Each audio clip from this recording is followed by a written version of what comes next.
In this screencast, I would just like to show you how to get to the Google Certified Educator training area and what's in there once you get there. So if you go in, I just went into Google and I just put these search terms in right here, Google Certified Educator Level 1, and this popped up, very first thing. And that's exactly the one that you want. So that you just go there to Educator Level 1, you click on it, and it's going to bring this part up. Okay, so it says earn your level 1 certification, and it says take the exam. I don't think you're ready for that yet. You need to go through some of the modules first, but this is the place that you would go to register for that. Notice that you're valid, once you get that certification, it's valid for 3 years. When you're taking the exam, you can take up to 3 hours to take the exam. You will not need that kind of time. All right, I've taken the exam myself. It took me about 30 minutes, so and I was going slow. All right, so it won't take you that, but they allot that kind of time. They do charge you $10 for the certification exam, and they will continue to charge you $10 if you take it multiple times. So each time it costs you $10. Plus they put wait times on there, so you sometimes have to wait a week or something before you can take it again. So, and that's where you would register for it. Go down just a little bit further. These are the steps to get ready for the exam. And you go down, and if you drop down a little bit, it says right here, not sure if you're ready for the exam, let's start the training. And this is the area that we want you to go into. So you start the training by clicking on that, and it will come up and it will list the fundamentals training. Just kind of go through there. Before you click get started, you might want to look at this. Unit 1. For week 1, we wanted you to go into Unit 1 to get ready to use technology in the classroom. And that's what a unit looks like. There are actually 13 of these units, and we're going to go through all 13 of them in the class at certain times. Not necessarily in the same order, but we will go through each of those. You'll notice that they have kind of an estimate on time of how long each section will take you. There's these sub-modules within the main unit area, so you can go into there. And if you take a look at it, you'll notice that at the end, after you go through all the modules, there is this review.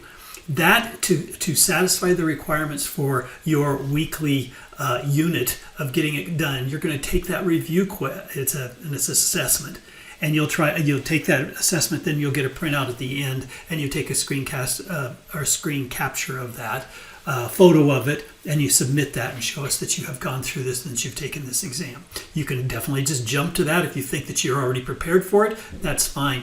But I did want to go into a couple different things and show you what the possibilities are when you get in there, so that you can see there's some benefits here for you to get in there.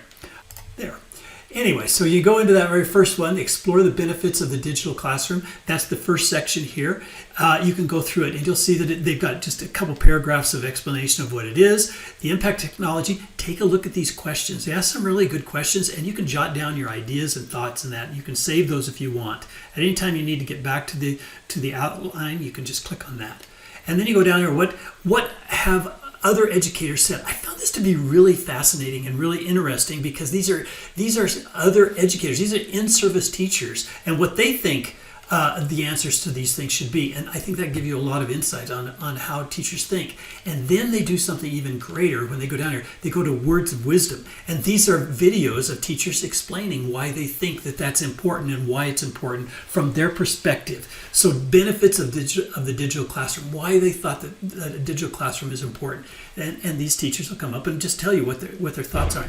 So you get a lot of mentoring and a lot of thought processes and things that can help you there in the background. And you can set your own goals and work on it. And then they give you actually what other people have set for goals and other thoughts. It's a good background to get you into networking with other teachers and understanding what their thought processes are. Anyway, and so almost all of these modules are set up this way. When you get to the end of this sub-module, there's going to be this lesson check, and you can go ahead and check your answer. You just click on it and check to see what you think about it. And these kind of things help you get ready for the final assessment, because they ask similar questions to this. All right, so each of these sub-modules, then when you get done with that, you'll go on to the next sub-module within Unit 1. And when you get all the way done with Unit 1, as it shows you right up here, you go through all of these, then you get down to the review, and you finish the review, and then you'll copy that and submit it.